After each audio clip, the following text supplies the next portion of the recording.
and Exhibit C. Now, what's interesting about all this, the next person you don't know. The next picture, you don't know who this guy is. Well, I'll tell you who he is. He's the estimable Paul C. Chip Knappenberger, who is the senior author on the paper that's in Nature today. He has been my researcher for 30 years. He's the brains behind this mouthpiece. He's very, very good. And so I said, Chip, I need these three images of these Australian party leaders and prime ministers. And so he gave me a quote on the day that I asked him for this, which was only about 10 days ago. Why do they keep doing this? So, anyway, now I want to talk about the political consequences in America, and then I'm going to demolish the climate models and then get something to drink. We had our little cap and trade, or you called yours the, come on, what was it, the emissions trading system. We had ours, it was the Waxman-Markey cap and trade bill, which would allow 30% below, it was 2005 emissions in 2012, all the way to 82% below 2005 emissions by 2050. Now, to give you an idea what this bill mandated, okay, these are per capita emissions of carbon dioxide in the United States going back to 1800 or so. And you can see here they begin to take off with the industrialization of North America. So the Waxman-Markey bill merely mandated that the emissions be reduced in 2050 per capita to what they were in 1867. No problem. The bill was shepherded through Congress by the president and Mr. Waxman, who was a very powerful Democrat.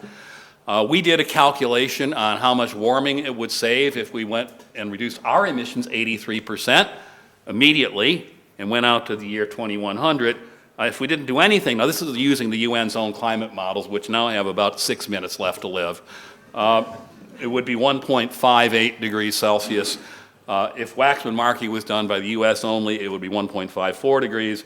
And if all the countries that had obligations under the Kyoto Protocol did it, it would be 1.5 degrees. In other words, you couldn't find it. But you would have the per capita emissions of the per capita emissions allowed from an American before electric lights, before cars, before the internet, before life expectancy of 40 years. Yeah, something like that, okay? Well, Garth Paltridge was right. People smelled a rat. Oh, I forgot. How much does this cost? Now, in the United States, we have tax forms that appear. I don't know if you have something like the Paperwork Reduction Act notice or something like that, which has to be on every tax form. This act reduces paperwork or something. They always have, to make sure they use paper, you'll always find something like this in your tax form. This page intentionally left. You think I'm making it up. You know, you guys shouldn't be laughing in this talk. You should be crying because it's this bad. All right?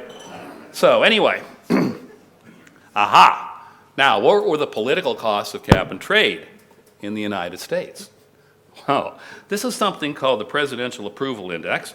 It's published every day by a pollster by the name of Scott Rasmussen.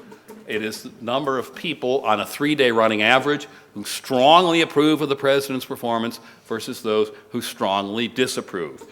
And the strongly approve line crosses, the strongly approve line crosses over the strongly disapprove line 3 days after cap and trade was passed on June 26, 2009. And his approval index was negative for every day after that until right before the 2012 election. Rasmussen also publishes a generic congressional ballot. The week that cap and trade was passed, it switched from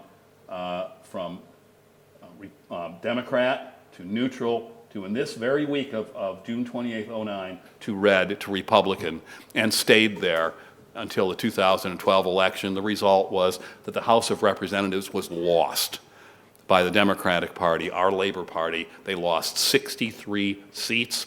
And if you think it was health care, it was not. Every close race in the House was lost by a Democrat who voted for cap and trade. And in the Senate, every close race was won by a Democrat. They didn't vote for cap and trade. They both voted for health care. So let's see. Malcolm Turnbull, Kevin Rudd, Julia Gillard, the U.S. House of Representatives, It's not so bad, despite the distortion of science. Now I'm going to finish here, or almost finish here, with just a little bit of note. I began this discussion about flashy science, and I want to talk about flashy climate science, which would mean we're going to publish things about the large impact of greenhouse gas emissions on climate, large negative impacts on the Earth's environment and human society, and it's always worse than we thought. Now, what about those climate models from the United Nations? Here we go. Okay, this is a very busy graph, and I'm going to try and work my way through it. You see two gray sets of gray lines here. These are the warming estimates from all 105 models from the United Nations Intergovernmental Panel on Climate Change in their latest report. And what you see, these are the 95% confidence limits and 97.5% confidence limits. This is on the warm side, this is on the cold side, and the black dots are the average warmings predicted by all 105 models for trend lengths beginning at 10 years, meaning 2013 back to 2004, then 11 years back to 2003, all the way back to 1951. And the colored dots are the observed temperatures. Well, the first thing you notice is that each one of the colored dots, every trend back to 1951, on the average of all, compared to the average of the 105 climate models, is below the warming trend predicted by that average. Every last one of them. 37 years ago, when it's green, it's within the 95% confidence limits. 37 years ago, it drops to yellow, below the 95% confidence limits, and then a few years later, it turns to red. That's at the point 97.5% confidence limit. This is an abject failure of the UN's models. We'll be putting this into literature in the mail very soon. It's been given at 3 scientific meetings. The biggest substantive criticisms at the American Geophysical Union last summer, and the comment was, I hope you don't show that in public, because it might do something that would prevent us from the policies that we need. That's all I need to know when I hear things like that. However, anybody recognize this? Where is this from? On the beach. Thank you very much. Where was it taken? Thank you very much. There is still time. There are things that we can do. One of the things that I am doing, if we knew it was the end of days, and I was in Melbourne at that time, I'd probably be Cary Grant and Lana Turner or something like that. But I would have an alternative, which is to actually try and do something about it. And so I started this thing at Cato called the Center for the Study of Science, where we have 3 new scholars that we've picked up in the last 3 months. The first is the aforementioned Richard Lindzen. The second one is Edward Calabrese, the man who is going to turn the regulatory paradigm for carcinogens and ionizing radiation on its head.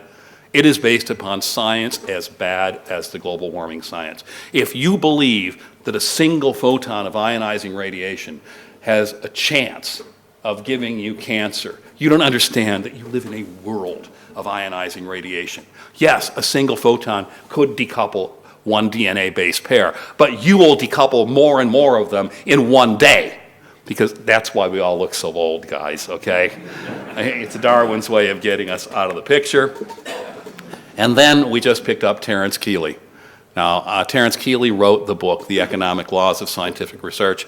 I owe this center to a person sitting in this audience who planted the idea in my head. That would be Mr. N. Ray Evans right there, who sent me as a gift in the late 1990s Terence Kealey's book, The Economic Laws of Scientific Research. And coming next year, the three of us are publishing a book called High-Tech Larceny, How the Government Uses Science to Take Away Your Stuff. Now, I want to close this talk by pointing something out. In climate change, we're winning. We won. People put out crazy policies that the people reject, they rebel against. They throw out the political leaders. They throw out the House of Representatives.